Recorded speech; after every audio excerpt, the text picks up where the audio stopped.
Alors, concernant ce sujet justement sur l'embrasement en Europe, actuellement, on va regarder justement trois points de vue qui sont actuels, qui sont un qui est un peu plus ancien, ça va être le cas des Pays-Bas, Mhm. mais sinon deux qui sont encore actuels, qui sont pas encore finis, qui sont en cours et qui risquent peut-être d'être modifiés par la suite. On parle notamment du cas espagnol et du cas irlandais.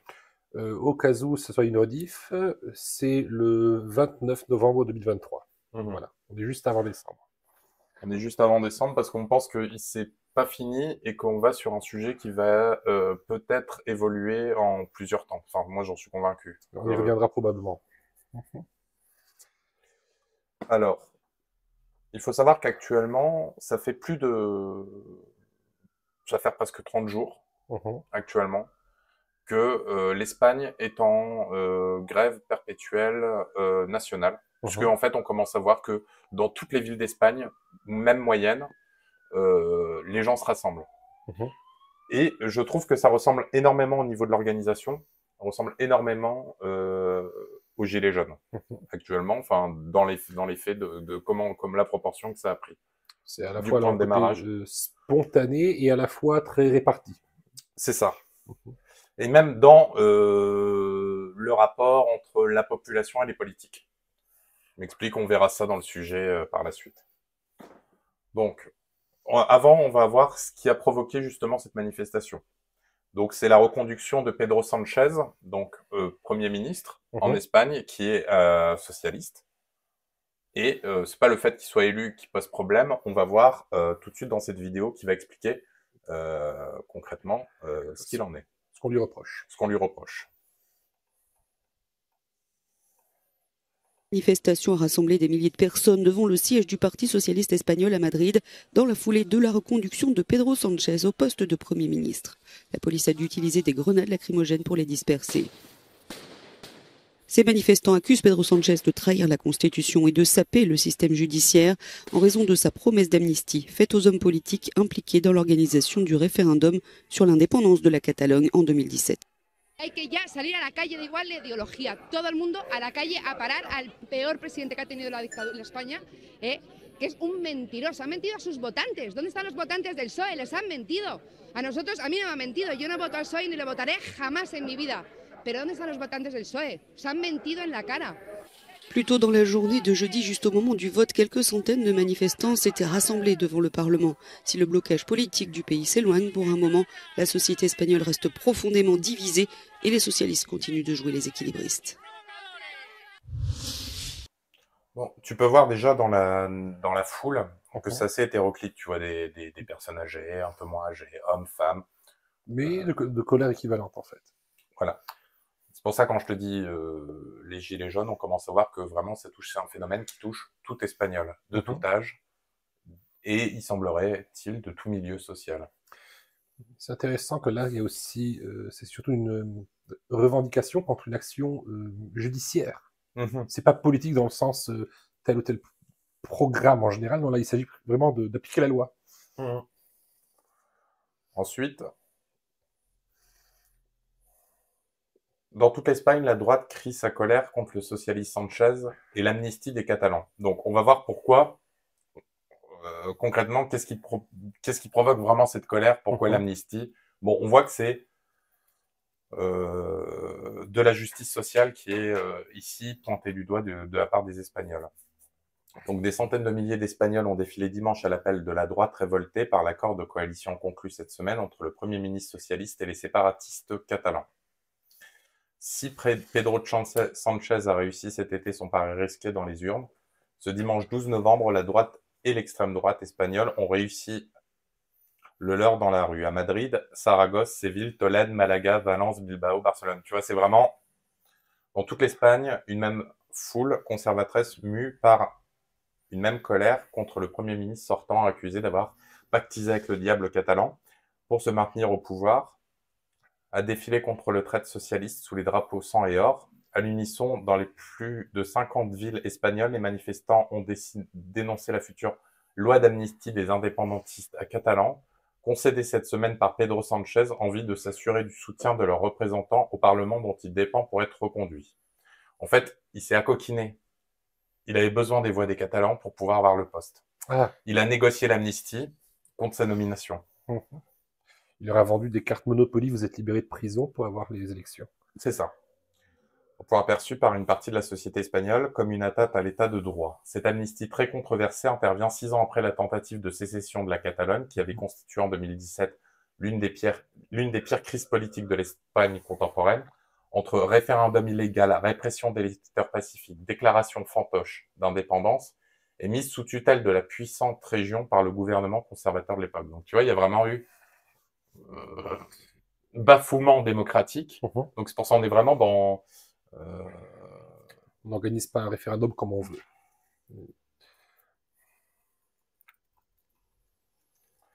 Le temps et Mossad réagit, il dit « La guerre civile en Espagne avait commencé, la Grande Guerre, ça recommence en quelque sorte. » Tu veux dire que... Ah, avant, en fait, tu veux dire qu'il y a un recommencement... mais finalement, justement dans le sujet qu'on va voir ce soir, on va voir qu'il y a énormément de parallèles sur un éternel recommencement. On voit que c'est cyclique. Et ce qui est quand même ouf, c'est que nos médias, le peu de médias, titrent que c'est l'extrême droite, c'est le seul article, là, c'est Libération pour le coup qui l'a fait, c'est le seul article qui dit vraiment la vraie cause, qui met la colère des gens. Mais après, tu vois que c'est orienté, c'est l'extrême droite. En disant on effraie aussi, mais aussi on réduit parce que on peut avoir toute la moitié d'un pays à l'extrême droite. Donc en disant que c'est l'extrême droite, on diminue en fait la représentation que les gens se font de la quantité de personnes qui défilent. Donc, les pays européens coincés dans la boucle, ben oui, on ne dira pas assez ça souvent, mais l'histoire c'est un grand recommencement, un cycle qui vient tout le temps. Et là, on voit déjà pointer certaines choses. En Espagne, Pedro Sánchez promis à une investiture sous haute tension. Au total, plusieurs centaines de milliers de manifestants sont descendus dans les rues à la mi-journée dimanche pour dire non à l'amnistie. Donc tu vois, c'est vraiment ça. On n'est pas sur un truc de revendication de l'extrême droite. On est sur... appliquer la loi, bon sang. Appliquer la loi, quoi. Et finalement, on voit un parallèle avec la France, en fait. Enfin, moi, j'en vois un, tu vois, avec... parce que les Gilets jaunes, c'était quoi? C'était la justice sociale. Ouais. C'était sur une taxe qui était perçue comme cruelle par une partie de la population. Mais dans le sens qu'elle pénalisait trop de monde à ce moment-là. Voilà.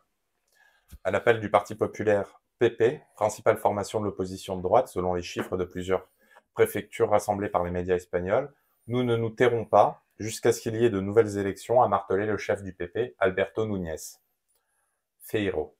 Nous, on en a un autre de Núñez, mais il est un peu plus méchant. C'est le chef de la police. Lors de son discours à Madrid, cette mobilisation va bien au-delà du Parti conservateur, a ajouté celui qui est arrivé à la tête des élections législatives du 23 juillet, mais a échoué à être investi Premier ministre, faute de soutien suffisant au Parlement. Mais je fais un parallèle. 2017, c'est pas l'époque où Valls, il n'est pas parti à Barcelone. Oui, il est parti pour apporter les méthodologies françaises. Donc, et il était justement dans les partis indépendantistes. C'était ça, je pense, oui. Le grand monde est tout petit, en fait. Dans le dos de tous les Espagnols, dans la capitale, près de 80 000 manifestants, selon la préfecture, ont formé une marée de drapeaux espagnols rouges. Ah, attends. Rouge et jaune, parce que sinon ça fait trop socialiste. Il faut préciser rouge et jaune. Ça. Et on voit qu'il y a Grécina qui met un cœur. Merci Grécina. Et bienvenue. Gobelin qui dit « Sacré Manuel, toujours dans les bons coups ». Ouais. Dans tous les coups fourrés, tu retrouveras un Manuel Valls. D'ailleurs, ceci dit, Gobelin, je fais un petit aparté en vitesse. Dans nos followers Twitter, on a eu le club de supporters de Manuel Valls qui nous a follow sur Twitter. Donc, moi, je le vois comme un haut fait, Adam. C'est vrai que je t'en ai pas parlé, mais... Non, là, je l'apprends devant vous. Donc...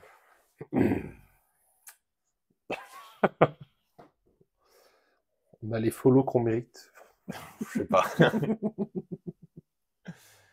Donc, Dans le dos de tous les Espagnols, dans la capitale, près de 80 000 manifestants, selon la préfecture, ont formé une marée de drapeaux espagnols rouges et jaunes sur et autour de la place centrale de la Puerta del Sol, au cri de Pedro Sánchez démission. Il faut savoir que c'est la place où a le fameux parti socialiste en Espagne.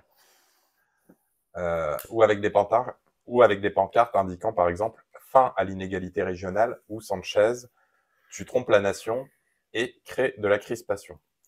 Deuxième du scrutin, le socialiste Pedro Sánchez est désormais assuré d'être reconduit au pouvoir par le Parlement la semaine prochaine grâce à l'appui des députés de la nomination de l'indépendantiste catalan Carles Puigdemont, principale figure de la tentative de sécession de 2017 qui a fui en Belgique pour échapper aux poursuites judiciaires. En échange de son soutien, le parti de Puigdemont, Ensemble pour la Catalogne, Junts par Catalunya, a obtenu une loi d'amnistie des indépendantistes poursuivis par la justice, principalement pour les événements de 2017, ainsi que l'ouverture de négociations portant entre autres sur la question de la reconnaissance de Catalogne comme nation. La droite espagnole et une partie de la magistrature, mais aussi certains dirigeants modérés du Parti socialiste, considèrent que cette mesure d'amnistie va à l'encontre des principes d'égalité et d'unité territoriale et de la séparation des pouvoirs. Donc tu vois, il fait pas l'unanimité même au sein de son parti. Ouais. Dans la foule à Madrid, vêtue d'un drapeau espagnol, Laura Díaz Bordonado, avocate de 31 ans, affirme ne pas ressentir seulement de la colère ou de l'indignation, mais aussi de la peur. Concernant cette alliance politique un peu plus loin, Alberto, professeur de 32 ans, votant lui aussi à la droite, dénonce un pacte signé dans le dos de tous les Espagnols qui sont ici. Coalition hétérogène. C'est là qu'on rejoint le côté gilet jaune. Vous vous souvenez, il y avait des gens de droite, mais aussi des gens de gauche, et ils marchaient quand même dans le même sens. Donc on voit, que, même cycliquement, ça s'est passé, les appels d'annonce sont passés de la même façon. On voit que les Espagnols ont commencé à recevoir des interdictions.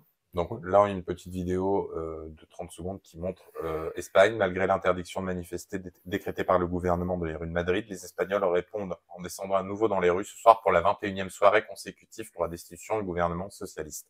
C'est pacifique. Donc tu vois, c'était le 23 novembre. C'est pour ça que je te dis, ça fait déjà presque un mois. On n'en parle pas du tout aux médias. Tu vois, c'est historique ce qui se passe pour l'Espagne. Ouais. Je disais pas.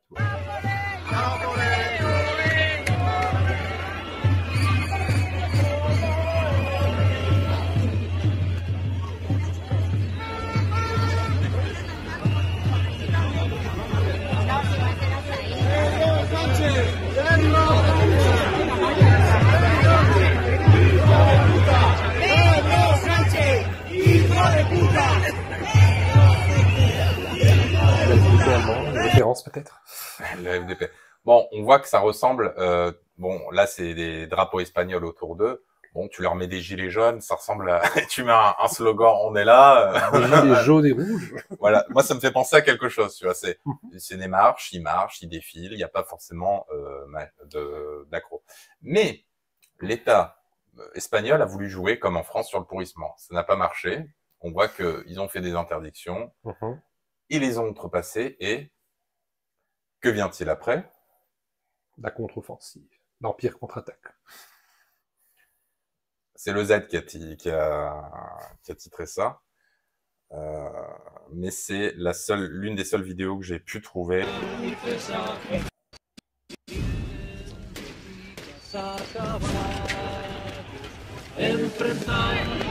On va couper le son parce que je sais pas si le son est pas monétisé pour les DMCA.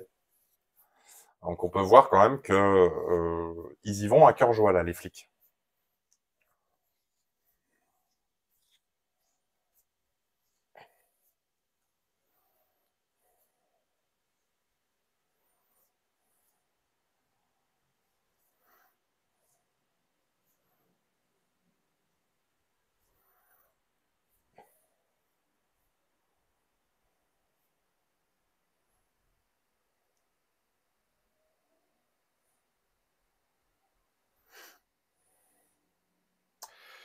C'est aussi à ça qu'on reconnaît quand une manifestation n'est pas habituelle, c'est que les gens ne n'ont même pas le réflexe de se protéger parce qu'ils n'imaginent pas qu'on puisse se faire attaquer par la police quand on est pacifiste dans une manifestation.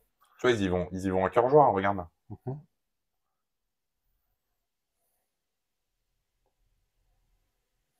Salopard de socialiste. C'est une blague. Hein. Je sais pas, sans le son, ça fait encore plus dramatique en fait.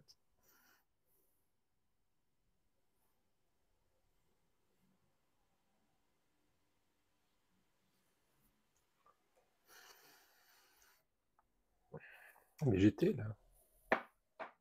Donc, on était là sur ça.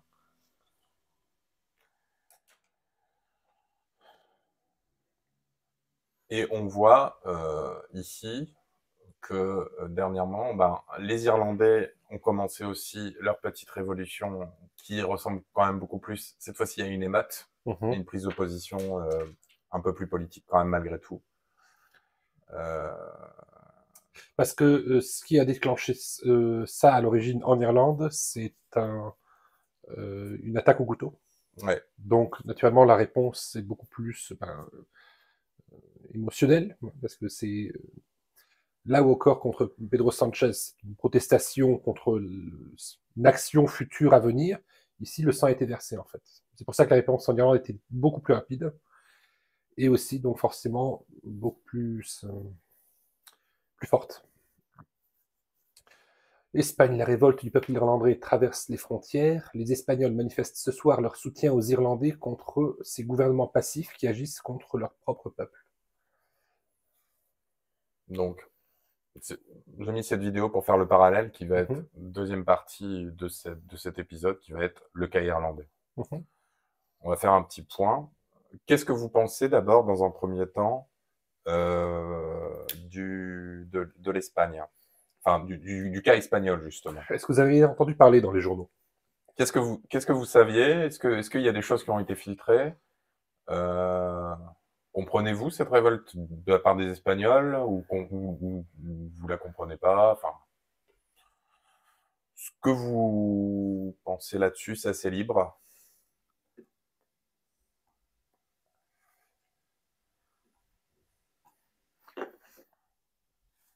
Alors, Vagabond qui dit « Est-ce que ce sera le déclic pour prendre de réelles mesures, enfin, ou bien on parie plutôt que ça va s'essouffler et passer à la trappe comme d'habitude ?» En fait, Vagabond, moi, la théorie que j'ai par rapport à tout ça, et on le verra, justement, dans le cas néerlandais,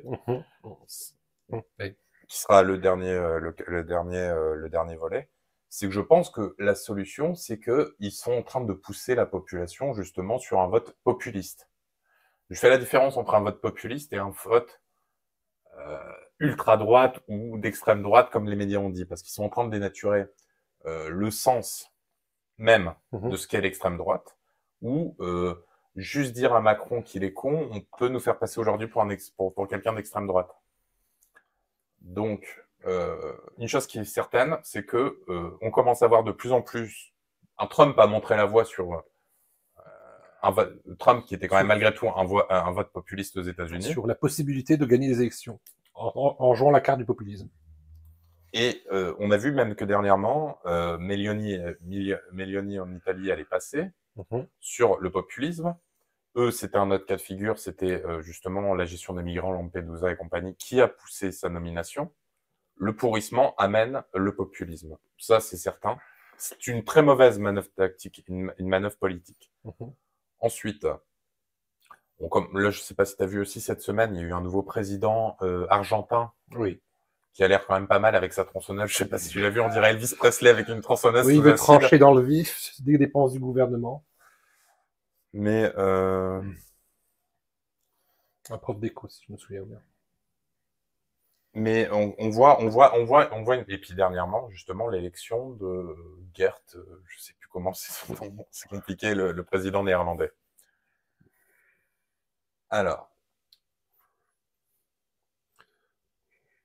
On remonte encore plus haut jusqu'à Sacré Manuel, toujours des bons coups, ça c'est fort de café, et on était là, voilà. En parallèle avec les gilets jaunes est plus que pertinent. Fait divers, comme disent la majorité des médias. Rien à voir avec la religion du prophète. J'ai tout fait justement pour ne pas dire fait divers parce que des femmes et des enfants qui se prennent des lacérations au couteau dans le ventre à la sortie d'une école, c'est détestable d'appeler ça un fait divers, en fait. Comme au départ, on a voulu qualifier le cas de Crépol.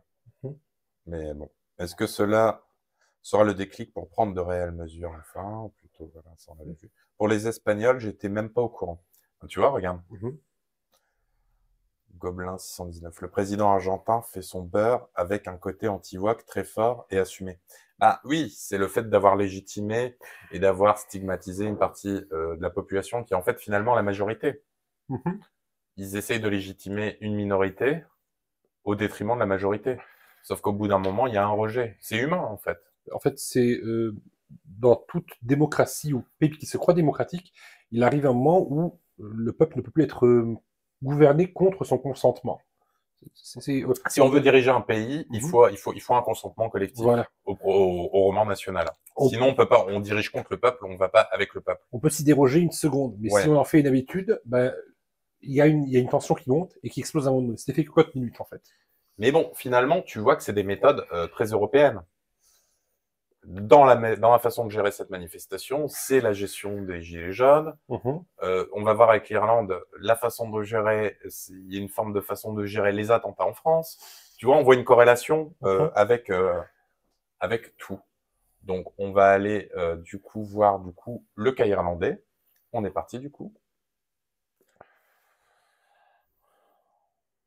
Donc, vous écoutez Europe 1. Scène de chaos à Dublin après une attaque au couteau qui a fait 5 blessés. Donc, on va écouter cette petite vidéo d'Europe 1 qui explique. Matin, il est 7h03. À Dublin, en Irlande maintenant, la capitale tente de reprendre ses esprits après une nuit d'émeutes. Ce que vous entendez, ce sont ces véritables scènes de chaos qui ont duré plusieurs heures, affrontements entre des dizaines de personnes et des policiers. C'est ce qui a mis le feu aux poudres.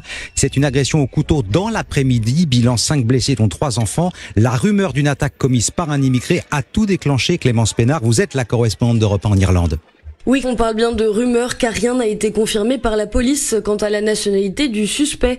En fait, les émeutiers ont répondu à l'appel de factions d'extrême droite qui ont relayé sur les réseaux sociaux l'idée que l'assaillant était algérien.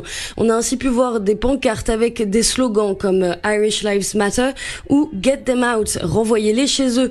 Les troubles ont éclaté dès 17h près de la principale rue de Dublin, O'Connell Street. Le tramway a été incendié, un bus également et une voiture de police. Le grand magasin Arnott's dans la même rue a lui été pillé, les vitres d'autres commerces fracassées. Or, ce dont on est seulement sûr, c'est qu'un homme d'une cinquantaine d'années a blessé vers 13h30 devant une école 3 enfants âgés de 5 ans ainsi que leur assistante maternelle. Pour le moment, la police irlandaise exclut le motif terroriste. Clémence Pénard, correspondante de... Ça me rappelle les événements avec les enfants d'Annecy, là, par contre, tu vois. Le parallèle que je fais. Là, il y avait dans cette affaire un côté qui a été étouffé justement pour éviter de propager ça, c'est que la personne qui a réussi à neutraliser l'agresseur était un Français. Normalement... Là, sur le cas de l'Irlandais, c'est un Français aussi. Hein. C'est justement, pour l'Irlande, c'est ça. Et normalement, alors, la France aurait dit, mais regardez, un Français a réussi à donner exemple, etc. Il a montré ce qu'il fallait faire. Mais quand le Français a dit qu'il avait neutralisé l'agresseur qui était d'origine algérienne, d'après ses dires. Enfin, ils sont deux. Il y a un livreur Uber Eats et un Français. Voilà. Donc là, c'est plus l'exemple à donner, en fait. Non, par contre, moi, ce qui m'a fait rigoler, c'est le parallèle, justement, gouvernemental et presse irlandaise, justement, qui ont mis l'accentuation en disant ceux qui ont arrêté l'assaillant sont eux aussi des étrangers. Voilà. Tu vois, ils ont essayé de désinformer, de manipuler, de distordre la chose. Et après, la question, c'est effectivement, apparemment, l'assaillant était de nationalité irlandaise, mais né en Algérie, qui a grandi en Algérie, et qui a eu sa nationalité par naturalisation il y a une dizaine d'années. Donc, c'est un primo-arrivant, en fait. Donc, on peut le faire. Donc, oui, effectivement, il est irlandais de papier, mais c'est pas déjà une génération. Il a pas fait sa scolarité, sa jeunesse. Il a pas grandi en Irlande. Il reste malgré tout irlandais de papier, mais ça reste un primo arrivant. Donc le fait de vouloir absolument mettre l'opprobre en mode c'est du racisme gratuit et compagnie. Le problème, c'est que maintenant, les gens le relèvent. Ils connaissent le double discours de la nation, et que ce soit en Irlande ou en France, alors. Ils ont maintenant les mêmes réflexes. Donc, Vagabond qui dit « Ceux qui ont arrêté l'assaillant ont juste l'habitude de la France et de la situation on est rodé chez nous. » Donc... Ça, c'était la vidéo du 23. Donc, c'était les frais tout juste, donc peu d'informations confirmées. Mais on voit que, tu vois, peut-être, avant de mettre l'opprobre sur les manifestants, parce que bon, il y a eu quand même des débordements. Hein. Ils ont foutu le feu au tramway, ils ont foutu le feu au bus. Et des pillages. Quelques pillages. Quelques pillages, mais ça, c'est le contexte économique, je pense, qui favorise aussi ça. Quand il y a des émeutes et qu'on est dans le manque, c'est le bon moment pour essayer d'avoir quelque chose. Mais on voit, par exemple, là, c'est une vidéo qui date de 2016. On voit déjà, tu vois, qu'ils ont déjà, en Irlande, aussi un gros problème avec l'immigration, comme l'atteste cette vidéo. Donc, Irlande, des migrants subsahariens se font chasser par des riverains d'une maison qu'ils souhaitaient transformer en taudis en l'espace de quelques jours. Donc, regarde la scène.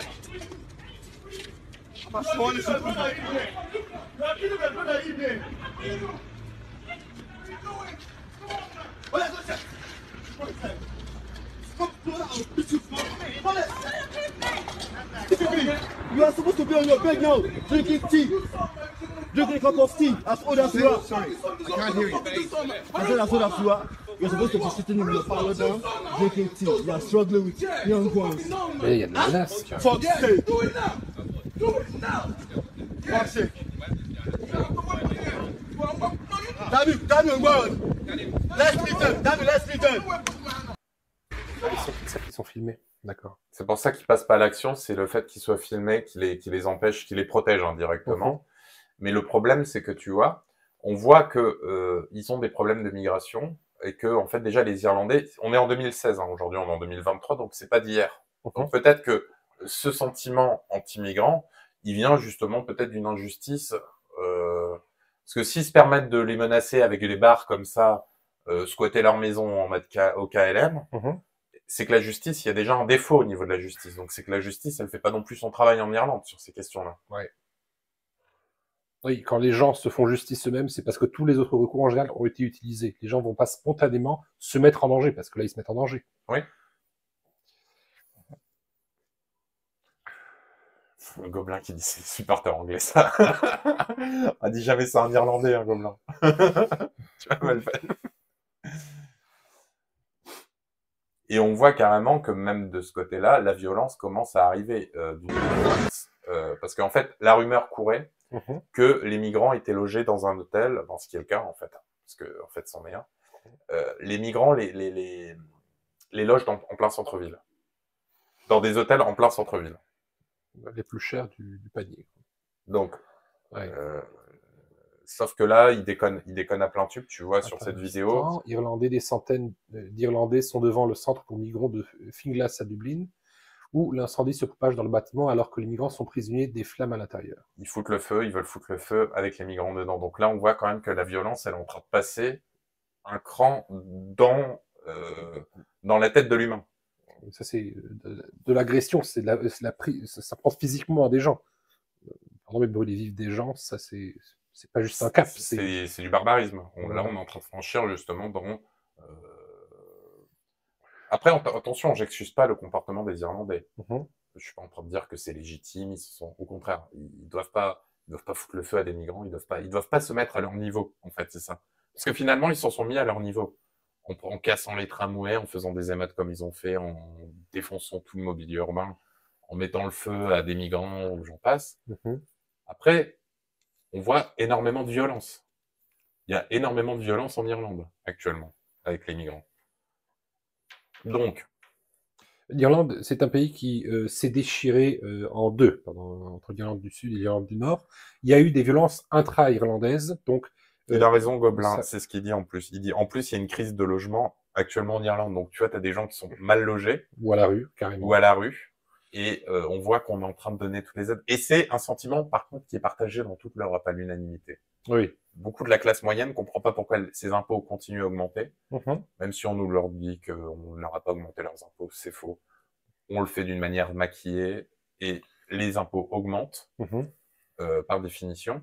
Donc forcément, on te demande de te priver et en plus tu te fais bolosser par cette aide.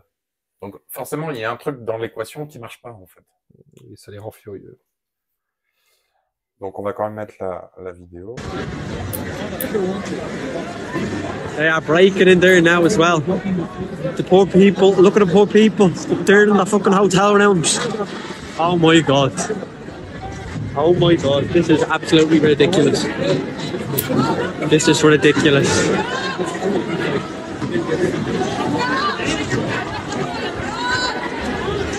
This is C'est le jour même, en fait. C'est aussi 23. Ouais. Bah, en fait, ça a été vraiment le jour où vraiment tout a commencé, mais ça continue. Enfin, c'était le déclencheur. Et au vu de la... Parce qu'en fait, pourquoi ils ont ciblé cet hôtel, c'est parce qu'ils ont eu l'information que le mec était logé là-dedans. C'est pour ça, en fait, qu'ils ont mis le feu à ça, en fait. Mais devant une telle violence et un tel attroupement, je me demande quelles sont toutes les affaires qui sont aussi cachées, qui ne sont pas réglées. Parce que là, on a pris ça parce que ça atteint un summum. Mais avant que ça arrive à un certain point, la pyramide a une pente quand même. Oui, c'est certain. C'est certain. Mais je pense que justement, c'est peut-être cette injustice. Parce que tu commences à voir, je l'ai pas mis là dans le sujet de l'Irlande, mais il y a, tu sais, le champion du UFC, Conor McGregor, qui justement incite les gens à aller faire les maths, en fait. On a un sportif de haut niveau qui appelle les gens à les maths, qui s'implique personnellement, au risque peut-être de griller sa carrière après, dans ce sujet. Donc, il se passe quelque chose quand même de très fort quand même pour l'Irlande. Puis généralement, l'Irlande, on n'en entend jamais parler, quoi. C'est censé être un pays modèle. Voilà. Et on voit que le lendemain ou le surlendemain, un autre migrant a essayé de pénétrer dans un bureau de poste armé d'un couteau en criant « Allah Akbar ». Les citoyens présents sur les lieux ont réussi à l'arrêter.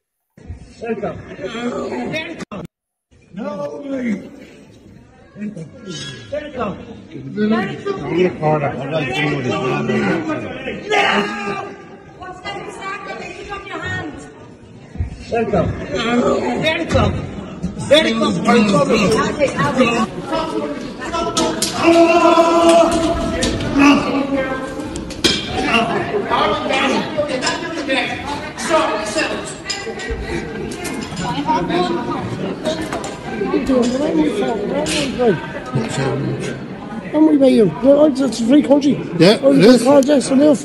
No. What? Oh.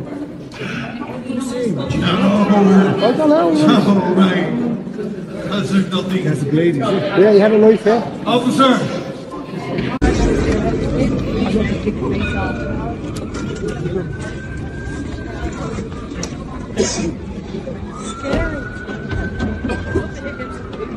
Tu vois que c'est tout le temps le même quartier en plus. Parce que là, tu vois le gros obélisque, tu vois, qui est là, juste là. Je sais pas, t'as déjà été à Dublin ou pas? Jamais. C'est un pylône, en fait, qui est sur O'Connell Street. C'est l'une des rues principales en plein centre-ville. On peut pas être plus au centre. T'es à quoi? T'es à 5 minutes du Temple's Bar, tu continues sur la gauche par là-bas. T'as un petit canot à passer, t'es à Temple's Bar. D'accord. T'es vraiment, et c'est aussi là que les événements ont débuté. Et c'est justement sur cette rue-là qu'ils ont mis les hôtels de migrants. Donc, il doit sans doute être de pas très loin. Je pense qu'il a peut-être voulu se venger à l'issue, tu vois, du fait qu'ils ont mis le feu à l'hôtel et compagnie. C'est peut-être senti menacé. Et le problème, c'est qu'on va sur une escalade de violence, en fait. Oui, entre attaque, vengeance, revengeance, vendetta. L'hôtel, il a eu combien de victimes? Il n'y a pas eu de victimes. Il y a eu un début d'incendie. Ils ont juste mis le feu, les pompiers sont intervenus, mais malgré tout, t'es dans un hôtel, tu vois qu'il y a des types qui viennent foutre le feu. Je pense que dans ta tête, psychologiquement, t'es un peu retourné quand même, tu vois. Bon, ça le réflexe des Irlandais qui ont réussi à le maîtriser avant qu'il fasse un massacre. C'est ça. Et tu vois que en fait, ça continue. Et pendant les émeutes, certains sont sortis, comme tu peux voir ici. Il y a un migrant qui est sorti à la machette dans les rues. Donc, on voit quand même... Ça date du 28, ça. Donc, c'était avant-hier, d'accord. Deixa na luta, poli. Vamos mostrar que sabe essa mora família, né? Semora tem que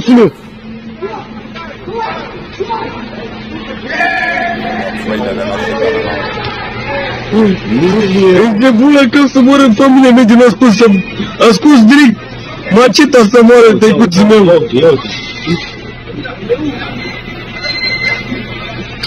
Eu tot să moră familie mea. Mamă! Mamă! Mudar de pe la fișere. Din sirpe! Nu să tăi să moră! Nu te băga care sabie! Așa.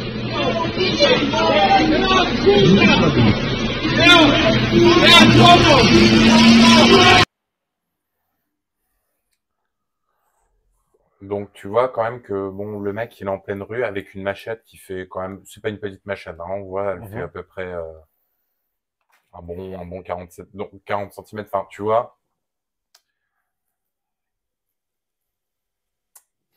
Je me souviens encore. Mais ça, de toute façon, ça a été instrumentalisé aussi par le chef de la police qui a remis une pièce dans le jukebox en disant que, de toute façon, c'est pas un migrant, c'est l'extrême droite qui retourne le truc. Et en fait, tu te rends compte que plus ils vont mentionner l'extrême droite, plus ça va énerver les foules. Parce que elle remarque maintenant l'astuce, si je puis me permettre. Elle voit le double texte. Ah, en fait, disons que ça a marché pendant longtemps, leur méthode. Et là, elle prend à flotte. Tu vois, je suis pas certain que Macron, il se représenterait une troisième fois le coup de l'extrême droite si ça passerait. Plus c'est gros. À l'heure d'aujourd'hui, avec les événements qu'on voit. Mais c'est toujours la même chose. 6 mois avant le début des élections, on va dire à nouveau que tout est calme et que c'est l'extrême droite qui essaie de faire peur. Ou l'extrême gauche. Bref, Macron, c'était le candidat contre les extrêmes.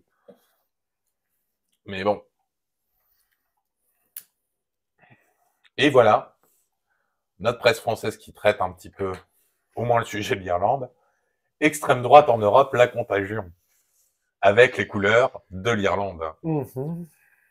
Le parti islamophobe de Geert Wilders a remporté les législatives mercredi aux Pays-Bas, renforçant la menace extrémiste planant sur l'UE. Bon, t'as notre fameux copain Orban, t'as Mélanie, t'as Le Pen.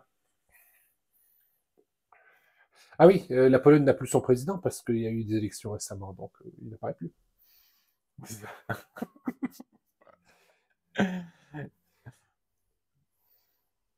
Attends, avant de passer les commentaires, faisons...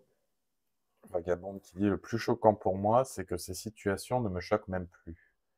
Je pense ne pas être seul dans cette situation et c'est là le drame, on s'est habitué à ces problèmes. » Oui, alors, Vagabond, par rapport à ça, c'est un vrai problème. Le fait de penser que finalement, ça devienne un fait divers, ça montre qu'on a gapé. Et je pense que tu as raison, Vagabond. On le verra dans le deuxième sujet qui viendra plus tard, justement sur Crépol, que justement, c'est déjà le cas en fait en France. Je me souviens... Pour l'ensemble de la population en fait. Sauf pour une partie de la population qui sont encore qui sont en danger, qui commencent à monter dans la violence. Il y a encore la vidéo de la semaine dernière, où on avait justement cette interview à propos des émeutes qu'il y avait eu cet été. Oui. Eh bien, pourquoi est-ce que les émeutes de l'été 2023 étaient plus grandes comparées aux émeutes de 2005? Il disait que les émeutes ne se sont pas succédées, elles s'additionnent. Donc, du côté migrant, chacune des injustices s'ajoute à une ancienne. Donc ça fait bloc massif. Là où, dans notre approche médiatique, pour ce qui est des agressions à la machette, au couteau, etc., c'est à chaque fois, on reset. C'est à chaque fois, c'était un fait divers, on n'en parle plus. C'était un fait divers, il n'y a aucune tendance derrière, on n'en parle plus. À chaque fois, c'est retassé. Mais c'est parce que j'ai vu aussi d'autres choses sur le même temps, des agressions aussi de subsahariens en Espagne et compagnie. Ils ont aussi des problèmes liés à l'insécurité, justement par rapport à l'immigration. C'est aussi actuel en Espagne. Sauf que eux, le problème, eux voient plutôt le problème politique, parce que un peu comme les Français, ils avaient voté, il me semble qu'ils avaient voté non au référendum justement dans l'Union européenne. Oui. Et ils avaient été bafoués au même titre que les Français. Mais si quelque chose n'est pas réglé à un niveau politique de façon sage, ce sera subi et réglé par un problème de façon sociétale beaucoup plus grave. C'est ça. Le politique est censé sublimer ça. Et il est censé protéger. Mais s'il ne fait pas son travail, ça redevient un problème de société, et donc c'est la société qui se fait justice elle-même, il ne souhaite pas lui faire justice. Bon. Ouais, et ce depuis Alors, des années. encore plus haut. Voilà. Gobelin qui répond, oui, c'est la même. C'est horrible, on est insensibilisé. Vagabond rajoute, et oui, et ce depuis des années, là réside le problème. Puisque c'est devenu normal, on ne cherche pas vraiment à changer les choses, même si on sait pertinemment qu'il faut agir, et ce tout de suite. Mais en fait, on laisse développer un problème qui fait que la solution qu'on devrait apporter sera inhumaine.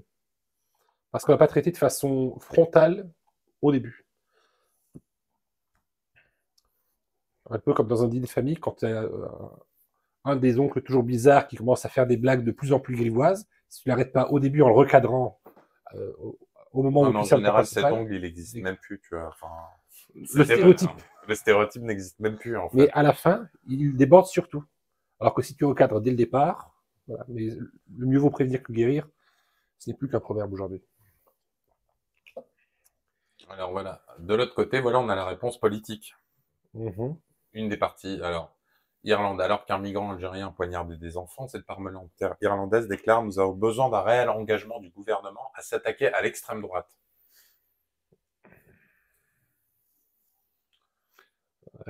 Tout comme en France, le gouvernement irlandais place son peuple en dernier lieu. Ce sont des batailles de politiciens entre politiciens. Bon, c'est en anglais, je le mets quand même pour ceux qui comprennent. Voilà. Mais... We need to see an independent review of what went wrong. We also need to see a real commitment from government to tackle and target the far right, to ensure intelligence-led policing is tackling and taking them on. And thirdly, we need a commitment from government to give Gardaí the resources they need, frontline Gardaí, to ensure that we have more personnel. We need to see an independent... Il y a une évolution du discours parce qu'il y a encore 20 ans, on disait que l'extrême droite était alimentée par des problèmes, pas qu'elle créait, mais qu'elle récupérait les événements. Qu'elle inventait. Qu'elle inventait. Aujourd'hui, on dit qu'elle est elle-même à l'origine de ça. On ne lui attribue plus des velléités politiques, on lui dit que c'est elle qui est directement derrière la violence. Ouais. Et là, on arrive du coup, bon, on n'avait pas, ça c'était une nouvelle toute fraîche qui est arrivée hier soir dans la nuit. On a un état des lieux sur les victimes justement de ces attaques. Donc là, on voit, selon les dernières informations, l'un des enfants irlandais poignardé par un migrant algérien serait en état de mort cérébrale. La jeune fille aurait été maintenue en vie grâce à un respiratoire depuis le coup de couteau survenu jeudi dernier. Surtout pour ne pas dire que l'enfant est mort. Voilà. Here tonight outside barricaded government buildings, telling you this, but my fear is Radical's government have committed such a heinous and despicable acts using an innocent child victim who was knifed last Thursday, who was born here to a decent migrant family. As a father myself, I honestly can't tell you how devastated I would be in similar circumstances. This must be brought to the public's attention, and it must be brought right now. I have seen messages from the family members calling out for help. This distraught family have had to endure direct interference by members of the Garda Síochána between their child doctors and the information they have received a number of days ago. What exactly do I mean by that? Well, when they asked their daughter's doctors about their child's condition, instead of getting a straight and direct answer from doctors and medical staff, they were told to speak to the Garda. Told it's not good. And the Garda told them to relax, not to speak to anyone, as it's an offence, and to take no pictures. One family member was threatened with jail. As you can imagine, this situation would cause alarm, distress and anguish to any family under these circumstances, especially a migrant family. I have also been reliably informed by medical professionals that are afraid to speak out that this child has been clinically dead since Thursday evening. She suffered cardiac arrests and is brain dead. The ventilator is keeping her alive. What is happening? En fait, ça veut dire que une mort cérébrale, pour résumer, ça veut dire que le corps est en vie, mais le cerveau est mort. Oui, parce qu'il n'a pas été, le système cardiaque a été arrêté trop longtemps pour que le cerveau puisse continuer à fonctionner. Donc ils ont fait repartir le cœur, mais donc il a détruit la vie d'un enfant qui va continuer à évoluer dans sa souffrance toute sa vie. La femme est sous respiratoire, donc ça veut dire qu'elle est en coma. Dépendant d'une machine. Voilà. Donc je trouve ça scandaleux, le rapport au gouvernement, le rapport de la police de traiter ça, quand tu vois l'état du drame encore, tu vois. Et on voit peut-être une déconnexion, peut-être les salaires de Bruxelles sont peut-être un peu trop élevés, ce qui leur permet de s'émanciper un peu trop de la population. Ils sont coupés du monde. Ils sont peut-être un peu trop coupés du monde, tu vois. Pour faire référence à voyage à vos frais. On va remonter dans les commentaires d'abord, parce qu'il y en a une dizaine qui est passée. Encore plus haut. Encore plus haut. Ça vite. Il y a eu beaucoup dans les commentaires à l'instant. Encore plus haut un petit peu. Voilà, on en était là. Là réside le problème, puisque devenu normal, on ne cherche pas vraiment à... Oui, ça on l'avait fait. Et ensuite, et la grande, qu'est-ce que c'est que faire? Aucune solution humaine n'est envisageable. Le fameux musulman de l'ED. Bien sûr. Je pense que c'est voulu pour imposer la censure. On sera critiqué sur la révolution violente pour ce problème. On dira que les médias faisaient, qu'il fallait agir, alors que c'est même les médias qui nous bloquent aujourd'hui. Les gentils deviendront des monstres. Il y a ça, par exemple, pour la Révolution française. On avait bloqué justement la situation pour que les gens deviennent, pour qu'il y ait une énorme famine sur l'ensemble du royaume. Et ensuite, ils ont attaqué violemment ensuite les représentants du roi. Exactement. Et primo-attaquants seront des victimes injustes. Ah, et les primo-attaquants. Tu m'étonnes, il y a des milices de l'ED qui protestent dans la rue. L'ED, c'est déjà arrivé loin. L'extrême droite, ah oui, d'accord. Qui proteste? Le ras-le-bol est généralisé. Oui, c'est une réaction de survie logique. Si on ne peut pas faire confiance au gouvernement pour être protégé et défendu, à un moment donné, ça devient une affaire personnelle. Ouais.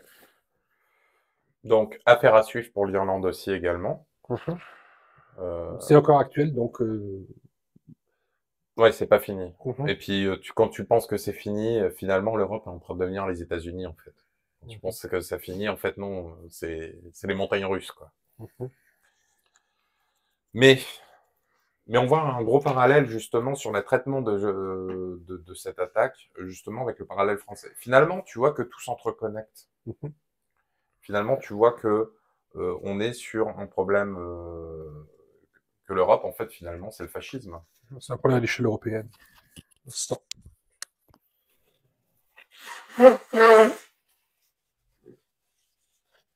Donc, l'Europe s'embrase en même temps. Là où avant, c'était des épiphénomènes, un coup c'était l'Espagne, un coup c'était le prix, c'était diffus. Il n'y avait pas besoin de le cacher parce que c'était déjà trop faible. Voilà. Et là, le problème, c'est que c'est tellement gros qu'ils n'arrivent pas à le cacher. Bon, puis avec Twitter et compagnie, parce qu'on va être honnête, le cas de l'Irlande, la documentation, Twitter a bien aidé, tu vois, il n'y a rien. Là, vous remarquez, sur le sujet de ce soir, il n'y a presque pas de sources qui viennent de l'extérieur. Parce qu'en fait, il n'y en a pas.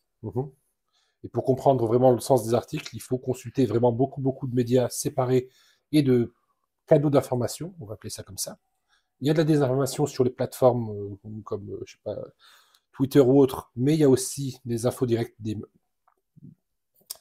y a aussi de sources primaires d'information.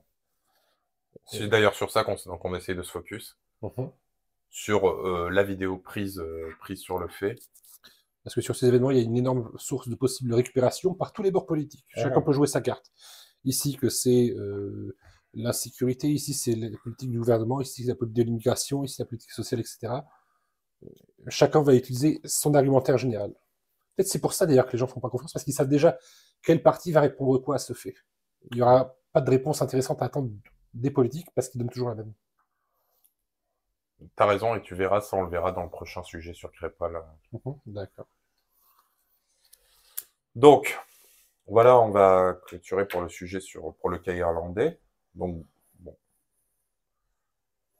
Le souci dans le... Donc Vagabond dit, le souci dans le départ de feux multiples, c'est qu'ils sont difficiles à éteindre simultanément et donc l'incendie généralisé est quasi inévitable. L'Europe est réellement en train de s'embraser.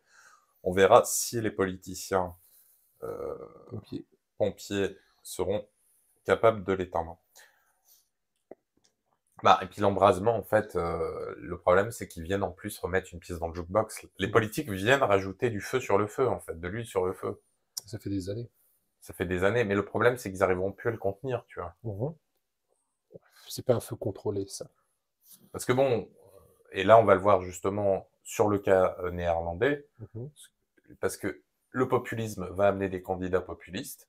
S'ils sont au pouvoir, ce sera pour qu'ils votent une sortie de leur pays de l'Union européenne. Donc, on n'est pas à l'abri dans les mois à venir que les Pays-Bas vont voter un exit, tu vois.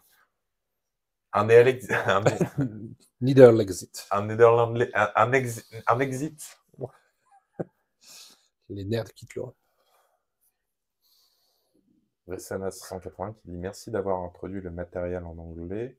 Cela me montre que la transmission est basée sur des situations et des problèmes actuels. Je ne suis pas française, mais je sais que la politique européenne nous affecte tous. Il est très important d'aborder les sujets à l'échelle mondiale. » Tiens, j'ai validé ton commentaire, Gressana, qui avait été censuré par le bot. Merci du commentaire, Gressina.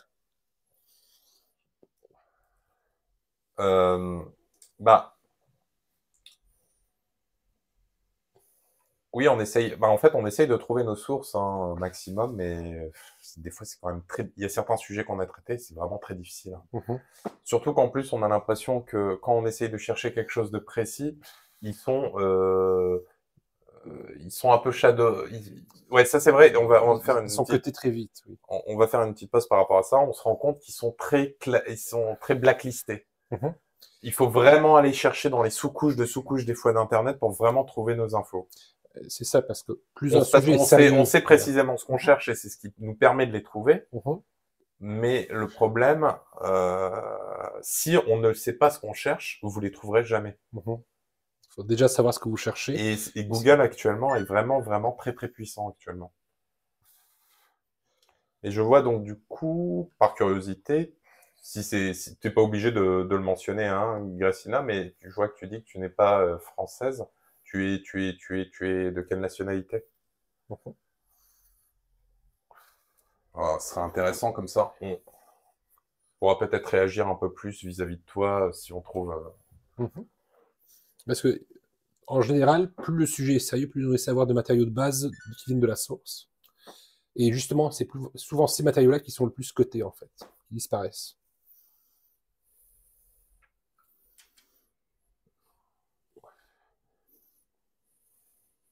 Donc, on va continuer du coup sur le cas des Pays-Bas. Donc, actuellement, un grand émoi, justement, nous dit « Attention, c'est les heures sombres ». Vous l'avez vu comme sur le titre qu'on avait vu sur l'Irlande. Geert Wilders a été élu Premier ministre des Pays-Bas. Donc, on va avoir un petit explicatif ici.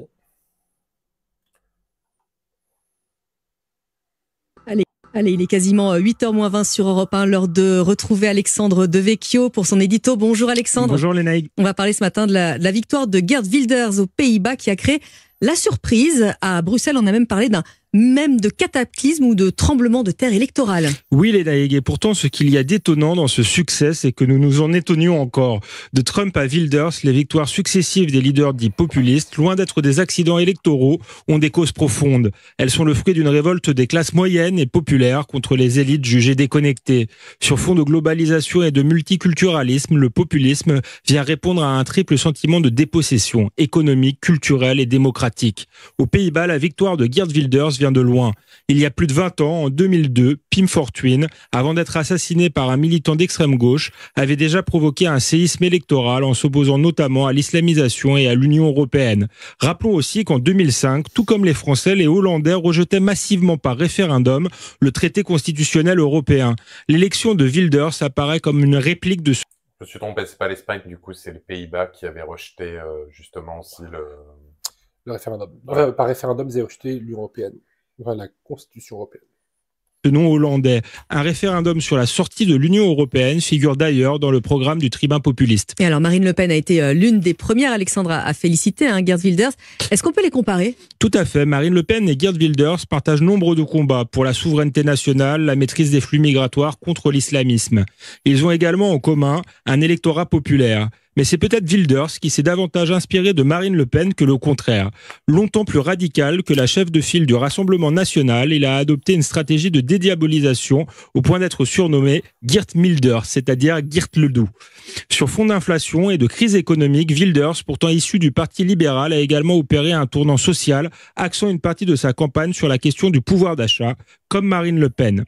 Mais la candidate du RN a pour handicap un système électoral à 2 tours où le vainqueur doit recueillir au moins 50% des suffrages, tandis qu'avec 25% des voix, Geert Wilders peut prétendre au poste de Premier ministre.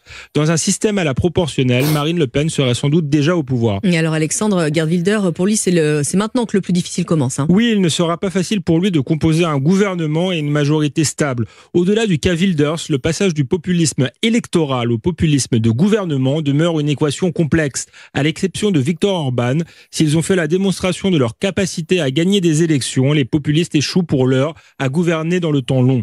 Sur fond de crise économique et migratoire, tout indique que la recomposition politique en cours sera durable. Mais si l'ancien monde se meurt, le nouveau monde tarde à émerger. Le populiste n'en est peut-être que dans sa phase de conquête. Et c'était l'édito d'Alexandre Devecchio. Donc,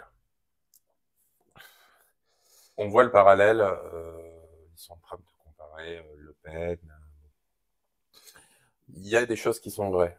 Tu vois, les trois causes qui amènent le populisme, je suis d'accord avec ce que dit Europe 1.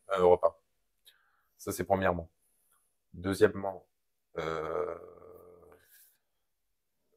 on voit que là, on ne traite pas les Hollandais comme des méchants nationalistes et des méchants de l'ultra-droite.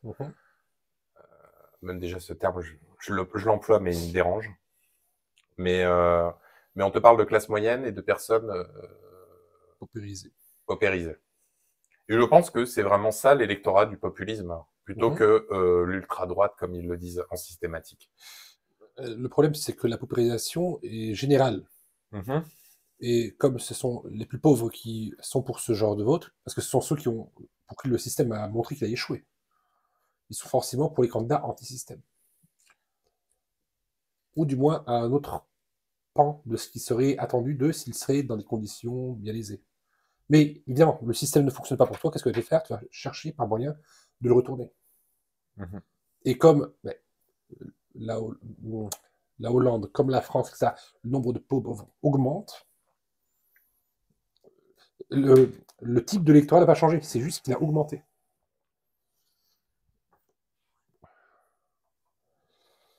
Là, on voit justement le jour où Geert Wilders a gagné. Bon, elle est assez courte.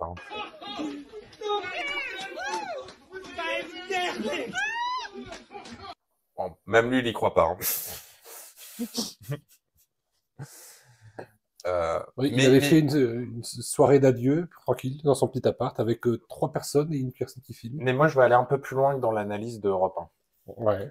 C'est-à-dire qu'on va revenir sur peut-être des événements passés qui peuvent peut-être pousser, qui a fait basculer justement la victoire peut-être du vote populiste Wilders. Parce que moi, je vais plutôt dire vote populiste que au candidat de l'extrême droite. Je trouve que c'est plus adapté. Tu vois, le leader d'extrême droite néerlandais Thierry Baudet agressé avec une bouteille 2 jours avant les élections. Je pense que ça peut être été déterminant dans l'élection. Thierry! Hey!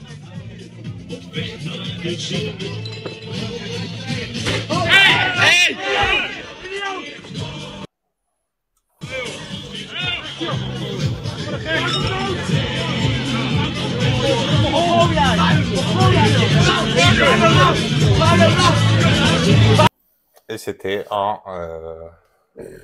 militant de la gauche. Donc, je pense pas que c'était le move le plus intelligent à faire. Du tout. Si vraiment il voulait pas que le candidat... Peut-être que présumant qu'il allait déjà passer, il s'est dit qu'il allait devenir alors un martyr de la cause de la gauche. C'est tout à fait possible. Et on va revenir du coup aussi sur les événements passés qui, selon moi, ont peut-être fragilisé le gouvernement, et qui montrent encore une fois que c'est l'Europe qui a en plus alimenté peut-être ça. Il y avait eu pendant le Covid aussi des séries de restrictions aussi drastiques qu'en France, aux Pays-Bas. Sauf qu'on a commencé à avoir un nouveau phénomène inédit, c'est que la police a commencé à tirer sur une personne parce qu'il ne respectait pas le couvre-feu. Il l'a tué, le policier. Donc on va regarder vite fait cette vidéo. Et là, c'est cool.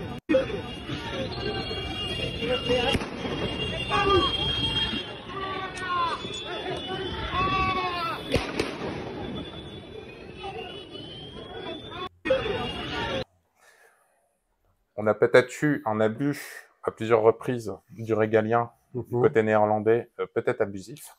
Peut-être ça a poussé aussi cette sensation de colère de la classe moyenne, qui sont en fait des travailleurs, qu'on leur met des restrictions, qu'on vienne jusque dans leur lit. C'est parce que pendant le Covid, tous les pays étaient auto-centrés par leur attention. Ils regardaient juste ce qui se passait chez eux, quelles seraient les restrictions, etc. Donc, chaque débordement qu'il y a eu de la part d'un gouvernement dans son pays n'était pas visible par les autres pays à ce moment-là. Surtout au début, quand c'était la panique générale. Et il y a eu l'été dernier, je ne sais pas si tu te rappelles, Adam, la grosse révolte des agriculteurs qui avait justement sur une loi européenne qui vise à réduire de 50% les propriétés des agriculteurs. Ils veulent exproprier 50% des agriculteurs pour le carbone et le méthane des vaches qui pètent. Enfin, c'était enfin, tu vois, quand je te le dis, tu vois, ça paraît déconnant, mais ça fait très loi européenne. Et Saruman le vert, tu vois, il se part d'une couleur et il dit que... Et donc, du coup, on a eu des fermiers qui ont bloqué avec leurs tracteurs je me souviens. toutes les routes. Et on a commencé à voir aussi, encore une fois, un débordement au niveau de la police qui ont sorti leurs armes. C'est dans quel pays ça? Les Pays-Bas. D'accord.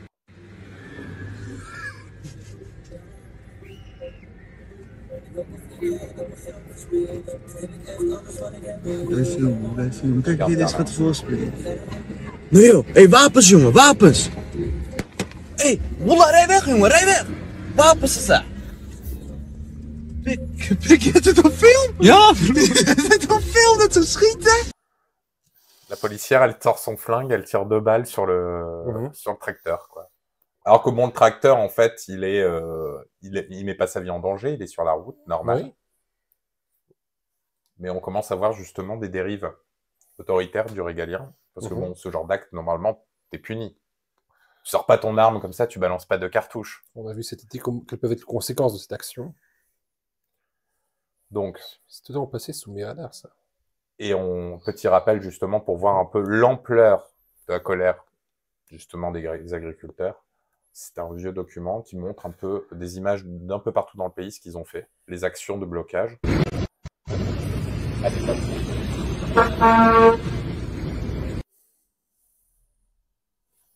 L'été 2022.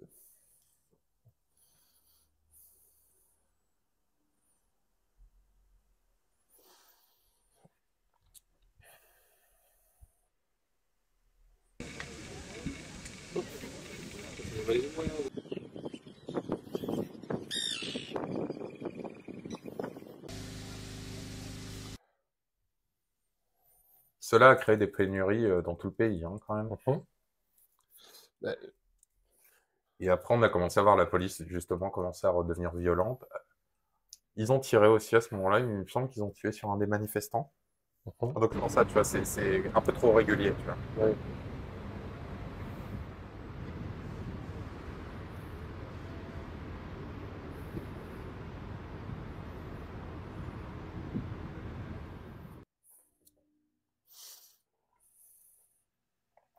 Vagabonde qui nous dit...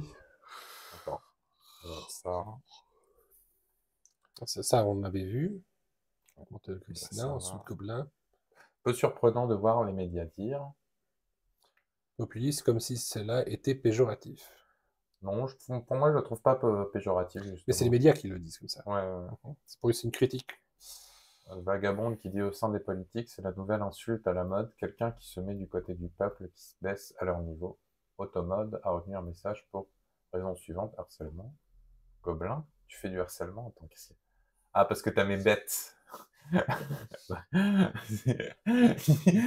Gobelin, il harcèle Vagabonde. Allez, je t'autorise. Gobelin. Vagabonde, ils préfèrent dire oulala, ils sont différents, ils sont méchants et bêtes. Ouais, c'est, comme tu disais à propos de ces députés qui ont un salaire mirobolant, une partie des médias, en fait, c'est déjà très aisé parfois comme situation, et ça permet en fait de considérer qu'on fait partie d'une élite, et on considère que la démocratie fonctionne que quand elle vote dans ton sens. Donc, si tu appartiens à l'élite et que la démocratie ne vote pas dans ton sens, tu dis que c'est un vote populiste. Vagabonde, j'aurais presque été offusqué. En tout cas, il est quand même très dur, notre bot. Hein. Je tiens quand même à dire. Mais bon, vaut mieux ça des fois. Hein. Au moins... Oui, les machines sont nos amis.